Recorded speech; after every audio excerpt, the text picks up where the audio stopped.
చిన్నప్పుడు మా అమ్మని నేను ఎప్పుడూ ఒకటే మాట అడుగుతుండే.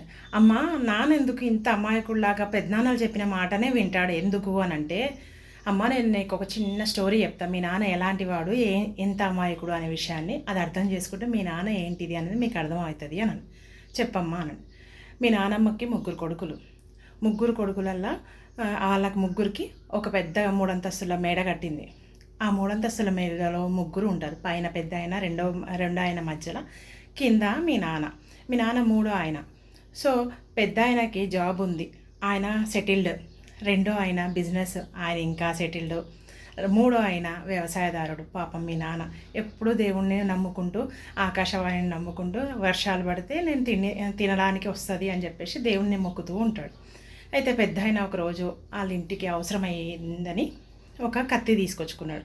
అది షార్ప్గా ఉందా లేదా అని చెప్పేసి కొట్టి చూద్దామని చెప్పేసి ఒక చెక్క కొట్టంగానే అది చెక్క ఎగిరేది బదులు చాకు కింద పడిపోతుంది. రెండో అంతస్తులో మీ రెండో పెద్దనాన్న ఉంటాడు కదా, ఆయన షేవింగ్ చేసుకుంటూ ఉంటాడు. షేవింగ్ చేసుకుంటున్నప్పుడు ఈ కత్తి దాని మీద పడి షేవింగ్లో మీసం కట్ అవుతుంది. కింద మీ నాన్న ఉంటాడు కదా, మూడో ఆయన ఎప్పుడు దేవుని మొక్కుతూ ఉంటాడు కదా, ఆయన రెండు చేతులు చాచి దేవుడా నాకు ఏదైనా ప్రసాదాన్ని ఇవ్వు, నేను నా పిల్లలు బ్రతికిపోతాము అని చెప్పేసి ఎప్పుడు మొక్కుతూ ఉంటాడు. అలా మూడో ఆయనకి ఆ కత్తి వచ్చి, ఆ మీసం వచ్చి మూడో ఆయన చేతిలో పడుతుంది. నా దేవుడు నాకు ప్రసాదం ఇచ్చిండని చెప్పేసి తినేసి నములుతూ ఉంటాడు. ఎంతకి అది దనగదు, ఆ ప్రసాదం ఏందో చూడడు. అలాంటి వాడు మీ నాన్న. అమ్మ, అర్థం చేసుకోండి. మీకు అర్థమైందా?